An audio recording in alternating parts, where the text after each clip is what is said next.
So recently I've been thinking about the audio world and how a lot of people like to listen to music. And, you know, as I said in my previous videos, wired is still the best type of connection that you can get. But a lot of phones, they're just not giving it to you. They're saying their phones are premium. They're saying this is their flagship.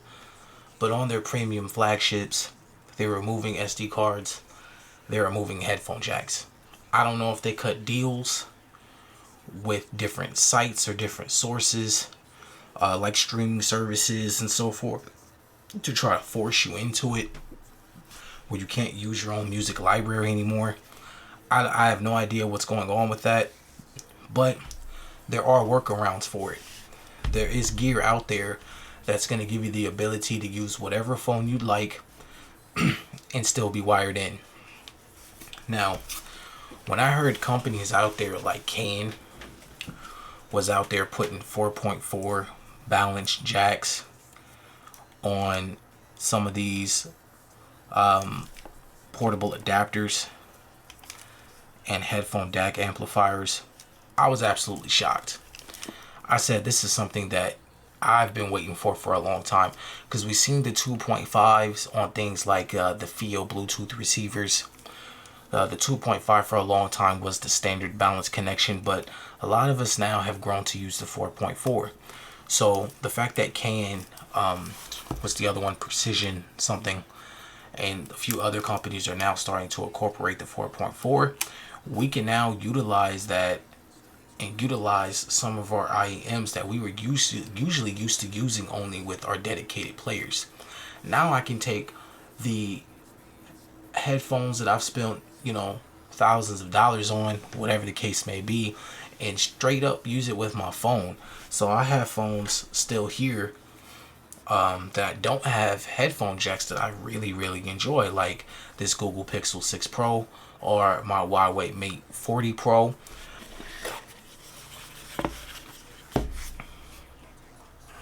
Ooh, I like the size of it. It's so small. It's not super big. Yeah. So we have a 3.5 and then we have a 4.4 balanced.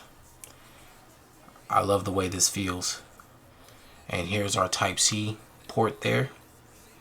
Volume controls. And then we have a mode control there. So it's slick. There's like a little mini window there. If you can see that there off the glare, where you're gonna get, I think it's gonna read out your hertz and read out the playback of what your track is doing and how this is trying to play it back, which is just excellent. Cayin, Spark Electronics equipment made in China. Alright, and for those that don't know, Cayin's music model is never be the same again. So I guess they're saying that, once you're listening to their gear, it's never the same.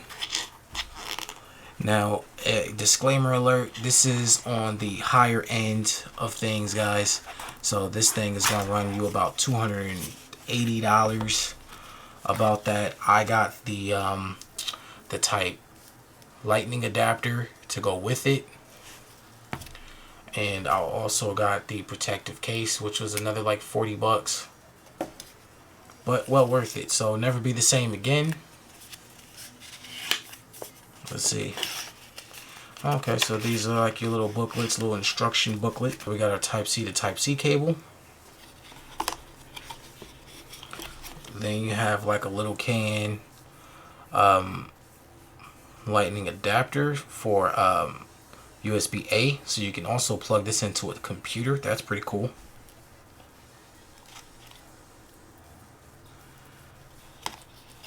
Yeah, and then I showed you I also got the lightning adapter. Okay, so the power source is going to be the device itself. That's something to note. So once you plug it into an actual device, then you'll start getting your display mode. And the first thing to come up is the volume controls, and it's showing you what mode it is. Mine is on the OS mode. Alright, so let's grab a pair of buds. I have here sitting closest to me the FIO FD3 Pros. So we're gonna grab these and give it a quick listen. And I'm gonna do this for you guys live and kind of let you know what I think.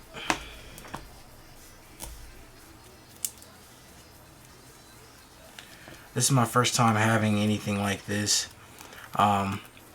I've never even really used dongle adapters really, because I've always had a dedicated player.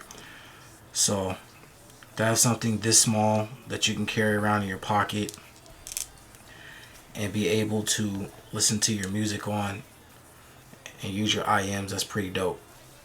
Oh wow, that's nice.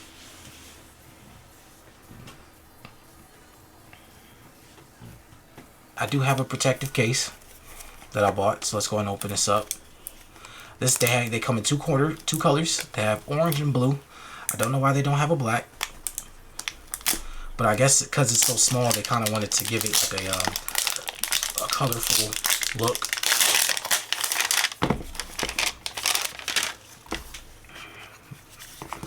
This is the orange colored case. I like this. This is like a leather. That's a real leather. Nice. And I'm gonna slap this thing in this protective case right away. If you're not the type of person to spend the money or like devices that have headphone jacks in it, you know what I'm saying? Maybe you really enjoy your Pixels or you really enjoy your iPhone, then you're gonna want a device that kind of gives you a happy medium in between being able to use the best quality of your smartphones and also being able to enjoy your hobby or your IEMs that you buy or that you have laying around. So this is it. This is the setup here. When during the cool down period of trying to wait for this thing to cool down, I did get an opportunity to listen to these headphones a little bit, and I also pulled out the Mesh Mark II.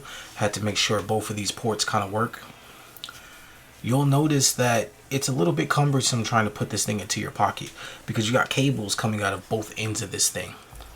They did provide in the casing these little tacks that you could slap onto the back of the device. These things, I guess, help it stick to the back of the device, but I'm not really comfortable or willing to really want that to sit on the back of my phone like that. It's still a little bit uncomfortable because you'd stick it like this, and then hopefully your cord's long enough to where when you put it in your pocket, you know, this will fold up like that, going downwards into your pocket, and then your IMs will be stretched out, and then you got to hope the cord that is maybe hopefully long enough to reach your ears and reach your pocket at the same time. Or you got to have like a mini bag that you maybe like a shoulder bag or something like that, which I do use for a lot of my other music players. But it'd just be a little bit cumbersome, you know, just kind of dealing with the fact you got this intermediary device and it's going in between these two cables here, and you gotta bend and fold up the cables in order to try to get it to fit. So that's one thing I noticed. It does get a little bit warm. I use it for maybe approximately an hour, and it does get a tad bit warm. Nothing too serious. You'll barely even feel it through the case. No problem. And like I said, depending on the headphones you're using, you want to get maybe a long cable or a long cord so it can fold up pretty neatly in your pocket. It'll be difficult to have anything else in your pocket. So if you're on the move and on the run, and you know you got a few things in your pocket, you got your phone in your pocket, you got your wallet in your pocket, you know, maybe something else, piece of paper or whatever, and it's easy to get it caught up in these multiple cables that's going on there. So you kind of want to leave a pocket free just for this thing, or again have a dedicated bag, sling bag or something that you could slide this thing into and not have to really worry about it too much. So that's my little mini unboxing slash review. Vocals are very warm. Bass is really natural. It's not overly done or underly done. And the treble sounds really good, at least for my liking. It's not too overwhelming, not too overpowerful, but it's there, and you do get a satisfying amount of details. It's not the most detailed little unit, but you're getting a satisfying amount of details and just musicality. That's the best way to explain this device. It's very musical. No matter what you listen to, it's going to make it sound relatively good. I did go to YouTube. I played tracks through YouTube, and it sounded great. Played some Quobuzz tracks, some high fidelity tracks, some lo-fi tracks. This thing made it sound musical, and I thoroughly enjoyed it. So hopefully this provides a good little review for those of you that are looking into this device, that are somewhat audiophiles, or somewhat people that just enjoy using a good pair of IEMs. So again, what I used to evaluate this device was the Unique Melody Mesh Mach 2, and I used the FIO FD3 Pros. This I use balanced, and the FD3 Pros I used in a 3.5. Both sounding amazing. I did get a slight pop at first when I started using these. It was a little weird, but after a while, switching through some tracks, it was fine, no problem. What was the last thing I wanted to mention to you guys? Oh yes, when you're clicking through the buttons here, you'll hear a small stall or a little bit of interference in your music. So like, even if you're using the volume controls or going through the menu, you can kind of hear it through the feed of the cable. So that's something to keep in mind. It seems to be a normal thing because it happened with both pairs of headphones. You know, it's just kind of the intermediaries going between there and this device compensating for what's going on with this device and sending that audio signal to you. Alright guys, so that's my little mini review. I'll get a lot more work in with this thing and report back. Any questions, please leave down in the comment section, and I'll try to answer them as best I can. Thank you.